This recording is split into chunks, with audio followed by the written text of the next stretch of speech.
అప్పుడే ఏమైనా లాభం ఉంటుంది. అలాగే అంటాం ధమ్మం శరణం గచ్చామి అని. కానీ అర్థం కాదు ఏమంటున్నాము. నేను బౌద్ధ ధర్మాన్ని శరణం పొందుతున్నాను అనమనటం లేదు కదా. ధర్మాన్ని శరణం అంటున్నాడు. ధర్మం ఎవరిది కాదు. ధర్మం సార్వజనీనం, అణువణువుకు ఆధారమైనది. అణువణువు దేనిపై ఆధారపడి ఉంటుందో అది ధర్మం. జీవం ఉన్నవి, జీవం లేనివి అన్నిటినీ శాసించేది. ఇలా సర్వశక్తిమంతం అణువణువును శాసించే ప్రకృతి నియమాన్ని ధర్మం అంటాం. అలాంటి ధర్మాన్ని శరణు వేడుతున్నాం. ధర్మం లక్షణాలు ఏమిటి? అది శుద్ధ ధర్మం అయినట్లయితే ఈ లక్షణాల నుండి తీరాలి. స్వఖ్యాతో భగవతా ధమ్మో సందిష్టికో అకాలికో ఏహి పస్సికో అప్పనేయికో పశ్చత్తం వేదితబ్బో విన్యూహీతి.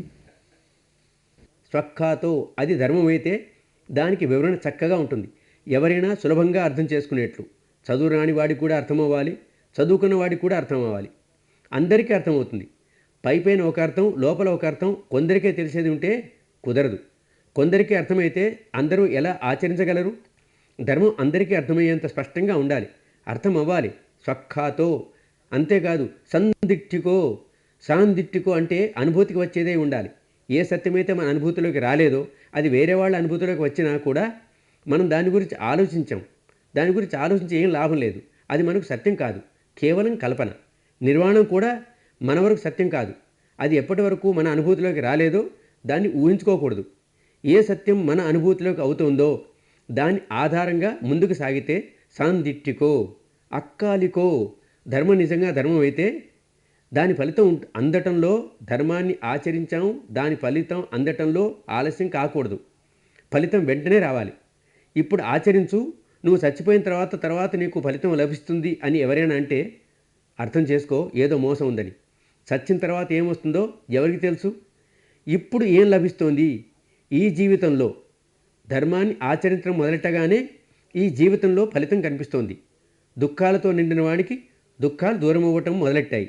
చీకటితో నిండిన జీవితంలోకి వెలుతురు రావడం మొదలైంది. ఎంత మారిపోయింది మన జీవితం. కాబట్టి చనిపోయిన తర్వాత కూడా బాగానే ఉంటుంది. దానంతట అదే, దాని గురించి పట్టించుకోవాల్సిన పని లేదు. కనుక అకాలికో ఏహి పశ్చికో. ధర్మం నిజమైతే దాన్ని మొదలెట్టగానే, దాన్ని రుచి చూడగానే ఉండలేకపోతాడు. రండి, వచ్చి చూడండి, మీరు రండి, వచ్చి చూడండి. ఇలాంటి శిబిరానికి వచ్చిన వాళ్ళు 5 రోజులు ఇంకా పూర్తి కావు, 6 రోజులు కాలేదు, కూర్చునైతే ఉన్నారు. శ్వాసను గమనిస్తూ, సంవేదన చూస్తూ, అంతలోనే మనసులో ఆలోచన, ఆహా ఎంత మంచి సాధన ఇది.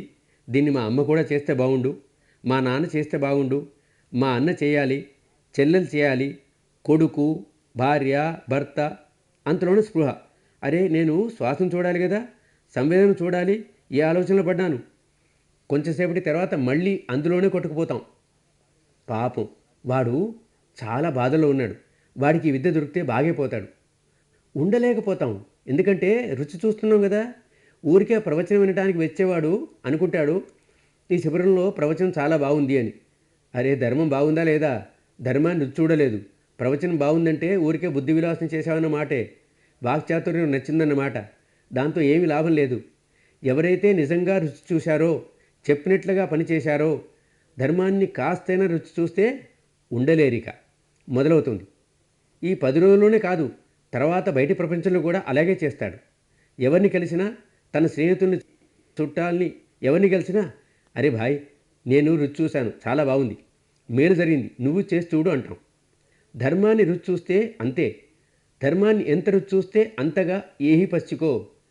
చక్కగా రాయగలిగిన వాడు ఉండబట్టలేడు. ఏదైనా రాద్దాం, దాన్ని చదివి ఎవరైనా ఇలాంటి విద్యను భారతదేశంలో మళ్ళీ నేర్పుతున్నారు అని తెలుసుకుంటారు కదా. ఎవరైనా ఉపన్యాసకుడైతే అనుకుంటాడు సభల్లో మాట్లాడి అందరికీ చెప్పాలని. ఎవరి దగ్గర డబ్బుందో వాళ్ళు అనుకుంటారు కదా, ఆహా నా డబ్బుకు ఇంతకంటే మంచి ఉపయోగం ఏముంది, ఇంకా ప్రజలు ఈ విద్య నుండి లాభం పొందాలి, శిబిరాల్లో ఉన్నవాళ్లకు మంచి సౌకర్యాలు దొరకాలి. ఇలాంటి భావన మనసులో ఉదయిస్తుంది. మరికొందరు నేను వచ్చి 10 రోజులు సేవ చేస్తాను. ఎంతెంతమంది సేవ చేయడానికి వస్తారో. ఏహి పశ్చికో. సాధన ప్రగతికి ఇది నిదర్శనం. ఇక ఒప్పనేయకో అంటే ప్రతి అడుగు మనల్ని ముక్తి వైపుకు నడిపించేది. ప్రారంభంలోనూ మేలు కలిగిస్తుంది, మధ్యలోనూ మంచి చేస్తుంది, అంతంలోనూ మేలు చేస్తుంది. కేవలం శీలపాలన చేసినా మంచి ఫలితాలుంటాయి. సమాధిని సాధన చేస్తే ఇంకా మేలు. ప్రజ్ఞ కూడా ఉదయిస్తే ఇంక చెప్పే పనే ఉంది. మేలుకు కొదవే లేదు. ఇక నిర్వాణం ప్రాప్తిస్తే అంతులేని లాభం ఒనగూరుతుంది. అడుగడుగునా మేలు చేకూరుస్తుంది ఈ ధర్మ మార్గం. ఇందులో వేసే ఏ ఒక్క అడుగు వృధా కాదు, వ్యర్థం కాదు. ఇలాంటి రాజమార్గంలో నడిస్తే వెనక్కి చూడాల్సిన పని లేదు. ముక్తిని తప్పకుండా చేరుకుంటాం. పశ్చత్తం వేదితబ్బో విన్యూహీతి.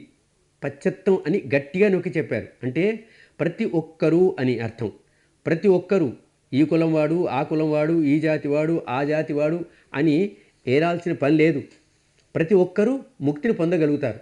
ధర్మం దృష్టిలో అందరూ సమానులే. అలాగే అన్నారు, సంఘం శరణం గచ్చామి అని. సంఘం అంటే ఏమిటో కూడా చెప్పారు.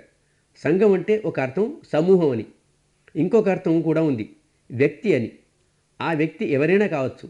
ఎవరైతే సంఘర్షణ చేసి తనలోని వికారాలన్నింటినీ పోగొట్టుకున్నారో ఆ వ్యక్తి సంఘ అవుతాడు, నిర్మలుడవుతాడు, ముక్తుడవుతాడు, సత్పురుషుడవుతాడు. ఏ వ్యక్తి అయితే శీల సమాధి ప్రజ్ఞలను సంఘటితం చేసి తనలో ముక్తి పొందాడో ఆ వ్యక్తి సంఘ అవుతాడు. ఎవరైనా కావచ్చు, ఏ జాతివాడైనా సరే. ఇక దానికి కూడా కొలబద్ద చూపాడు. ఎవరవుతారు ఈ సంఘ్? సుపటిపన్నో భగవతో సావక సంఘు ఉజూపటిపన్నో భగవతో సావక సంఘు న్యాయపటిపన్నో భగవతో సావక సంఘు సమీచిపటిపన్నో భగవతో సావక సంఘు యదిదంగ చత్తారి పురుషయుగాని అష్టపురుష పుగ్గల ఈశ భగవతో సావక సంఘు. ఎవరు ఈ సంఘ్? సరైన దారిలో ఎవరైతే నడుస్తారో, న్యాయ మార్గంలో ఎవరైతే నడుస్తారో, సత్య మార్గంలో ఎవరైతే నడుస్తారో, తన్ను తాను శీల సమాధి ప్రజ్ఞల్లో స్థిరపరచుకుంటూ ఈ 4 దశల్లో ఏదో ఒక దశను పొందినవాడు, అనార్యుడి నుండి ఆర్యుడైనవాడు, శ్రోతాపన్న కానీ, సగదాగామి కానీ, అనాగామి కానీ, అర్హంత్ కానీ, అలాంటి వాళ్ళను సంఘ్ అంటాం. ఇలాంటి వ్యక్తుల్ని చూసినప్పుడు మన మనసులో ప్రేరణ కలుగుతుంది. ఓహో, మామూలు మనిషి, పూర్తిగా మామూలు వాడు, ధర్మ మార్గంలో నడుస్తూ ఎలా ఆర్యుడైపోయాడు, ఎలాంటి సత్పురుషుడయ్యాడు, మనం కూడా కావచ్చు కదా, మనం కూడా నడుద్దాం ఈ దారిన. ఈ భావనతో సంఘం శరణం గచ్చామి.